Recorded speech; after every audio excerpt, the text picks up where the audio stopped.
Catherine Howard, the fifth wife of King Henry VIII, was the cousin of Anne Boleyn. She had a brief but dramatic marriage to the king, marked by intrigue, betrayal and tragedy. She was born around 1521. The tragic tale of Catherine Howard, Henry VIII's youthful fifth wife, is a story of enchantment and downfall. Her brief reign as queen was marked by beauty, ambition and ultimately betrayal, a narrative that continues to evoke fascination and sorrow. Born into nobility, Catherine Howard's early years were a blend of privilege and peril.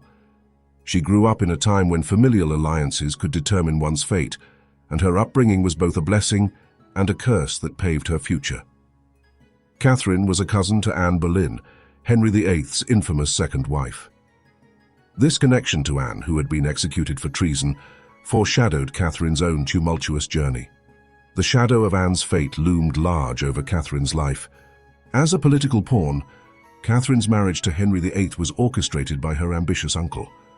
Her family's desire for power placed her directly in the path of the king, making her a key piece in their political chess game. At barely 20, Catherine's youth and beauty enchanted the aging Henry VIII.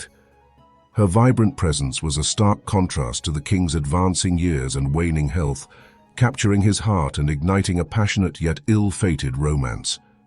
In 1540, Catherine Howard ascended to the role of Queen of England, marking the beginning of a reign that would prove tragically brief. Her marriage to Henry VIII was a spectacle of grandeur, yet shadows lingered ominously.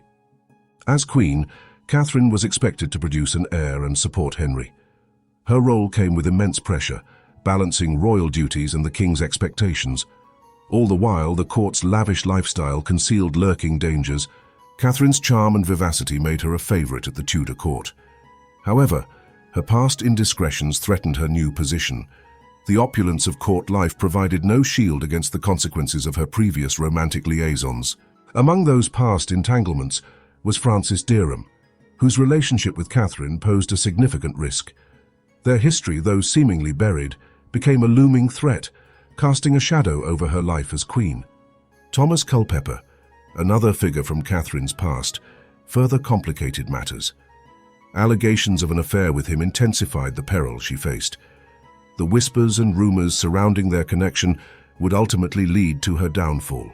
Catherine's alleged affair with Thomas Culpeper would seal her fate. Culpeper, a favored courtier of Henry VIII, was rumored to have shared intimate moments with the young queen, further fueling the fires of suspicion and court gossip. As rumors about Catherine's indiscretions spread, Henry's jealousy and suspicion grew. Whispers of her unfaithfulness reached the king's ears, and his once doting demeanor turned cold and unforgiving. The court buzzed with scandalous tales of the queen's betrayal. In 1541, evidence of Catherine's infidelity reached Henry VIII, igniting his wrath.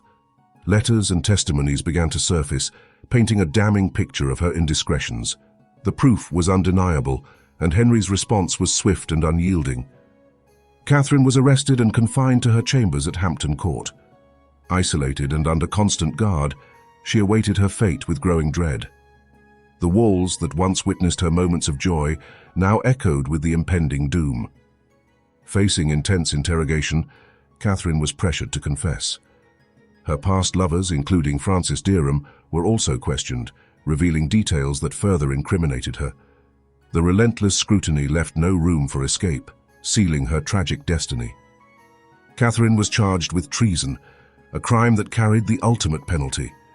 Her previous relationships and alleged infidelities were used as evidence against her. The accusations were damning, and the weight of the charges sealed her grim fate. A trial ensued, and despite her pleas, Catherine's fate seemed inevitable. The court was merciless, driven by the king's anger and the damning evidence. Her youth and beauty could not save her from the harsh Tudor justice. Henry showed no mercy. The betrayal was too great to forgive. His once beloved queen was now a symbol of deceit and dishonor. The king's wrath ensured that Catherine would pay the ultimate price for her perceived transgressions. On February 13, 1542, Catherine Howard was executed at the Tower of London.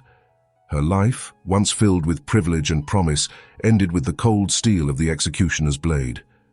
The young queen met her tragic end with quiet dignity. Catherine was executed when she was only about 21 years old. Legend has it that her final words were, "I'd die a queen, but I would rather die the wife of Culpeper."